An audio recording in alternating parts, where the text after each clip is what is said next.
Big thanks to masterbuilt for sponsoring this video. I just bought the tiniest smoker. And does it actually work? Well, that's what we're going to find out. Messy.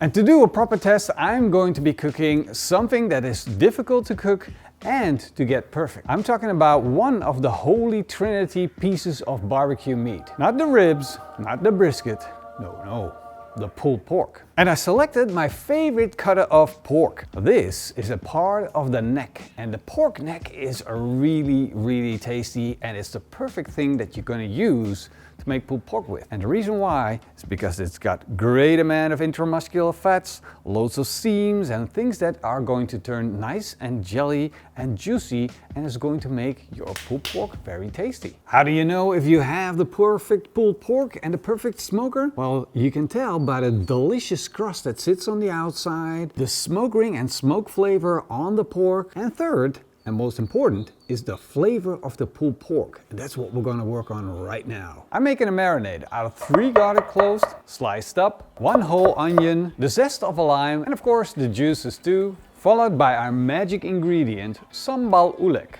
And this is around 150 grams. This is a special Indonesian hot sauce. I'm gonna follow it up with a 1/4 cup of sieved tomatoes, 3 tablespoons of world's best sweet soy sauce, known as kecap manis, and a tablespoon of sugar. Let's mix that up. It is surprisingly fresh in the beginning, but very sharp in the ending. Don't worry about the sharpness, that's gonna fade away over the marinating time, so don't worry about that.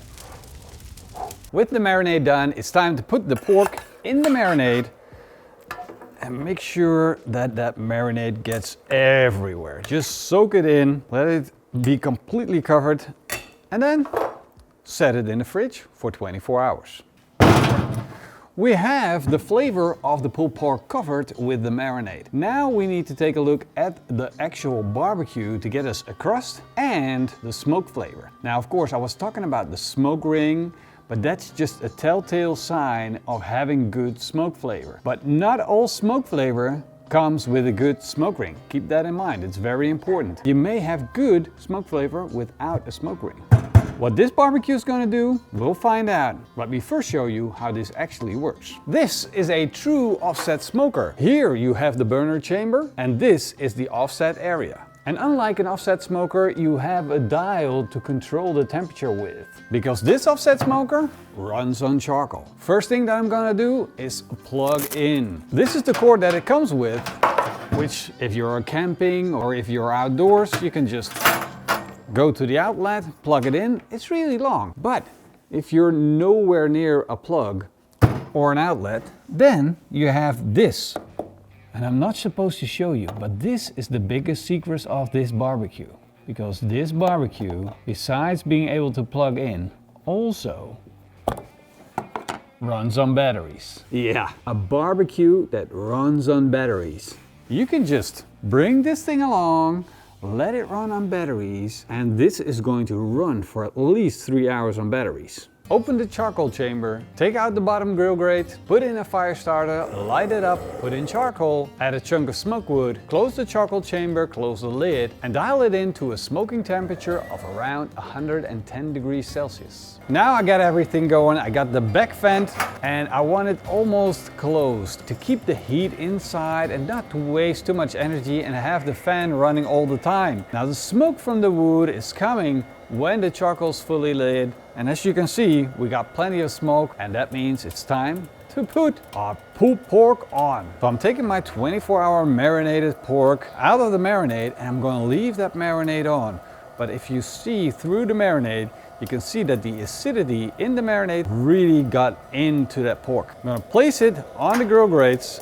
And of course, I'm going to stick in a thermometer. The meat will only take up smoke flavor until it reaches a core temperature of 70 degrees Celsius. Time to close the lid and let the barbecue do its job. Look, this fits at the back of my bicycle. I wanted to say in the back of the trunk of my car, but that's logical. This can fit. Should we put it on my bicycle? We should try that to prove it. After an hour of smoking, the pork picked up a beautiful smoke color. So now it's time to take out the thermometer, wrap it up into aluminum foil, add a little bit more charcoal to the smoker, and let it continue to cook. I just got the notification from my meter thermometer that we reached a core temperature of 98 degrees Celsius, which is pulling temperature. That means this thing is ready and done cooking. Now, normally I would take this piece of meat off and let it rest, but now it's the other way around. I'm gonna pull up my charcoal box and set it aside, and I'm gonna let my meat rest in my barbecue.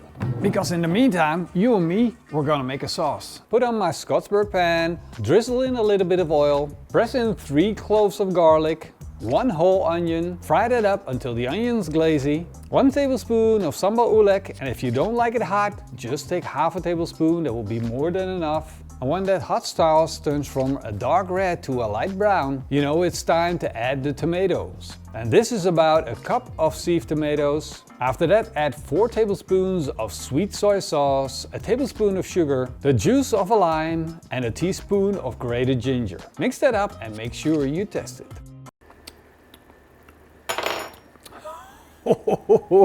This is so good. Wow. Sometimes up here magic happens and it ends up there. I am the goat sauce, the sauce goat. Now officially you don't have to rest your pulled pork, but it's better for your hands because at some point you need to be shredding that pulled pork, your hands are going to be involved, and you don't like it to be 98 degrees Celsius. And oh my, does it look good. And don't forget about this. These are the juices of the pork neck, the fat that rendered down, and it's what makes this pork special. Now get in there with your hands and start shredding it up. And look at that beautiful smoke ring, beautiful red smoke ring from that little smoker. Perfect pull, juicy meat. That is absolute perfect pulled pork. It pulls like a dream. And if you could only smell this, I instantly get that smoke fragrance popping up in my nose. I just gotta try. I gotta see if this worked out. Oh, this tastes like real barbecue. Real smoke flavor, crusty bits. I got a little bit of everything. All the goodness is right here on my plate. Look at that. Look at how juicy that is. This is pork magic happening right in front of you. So while I'm out here shredding, there is one key feature that I didn't tell you about with this barbecue. This tiny smoker is so cheap. When I first saw the price on Amazon, was like, man, for that price, I'm getting 2. I'm getting 3, but that didn't make any sense because then I would be spending a lot more money and I don't need 3 of these things. But if you think about it, why would you buy one big smoker if you could have 4 of these for a fraction of the price, and then you can smoke a whole lot, except for briskets. Maybe it doesn't fit any briskets. But besides brisket, it just fits about anything. And I'll put the link down below in the video description if you want to check out the barbecue. Just to be sure, you might want to see the price because, oh, and be sitting down while you check, because this is the one you're going to take home this weekend. And no, you're not going to tell your wife. Never, ever. It's going to be cheaper than her new shoes. A little bit more of those juices. There we go, all that flavor from the juices. Booyah. And that pulled pork will just soak that up. And that's how you get juicy pulled pork. Incorporate those flavors once again, turning everything into a magic dish. One more bite without the sauce, because it's already that good. Oh, ridiculous. There we go, a little bit of that sauce. Oh, forget everything you know about pulled pork. Make this recipe, you'll be writing history.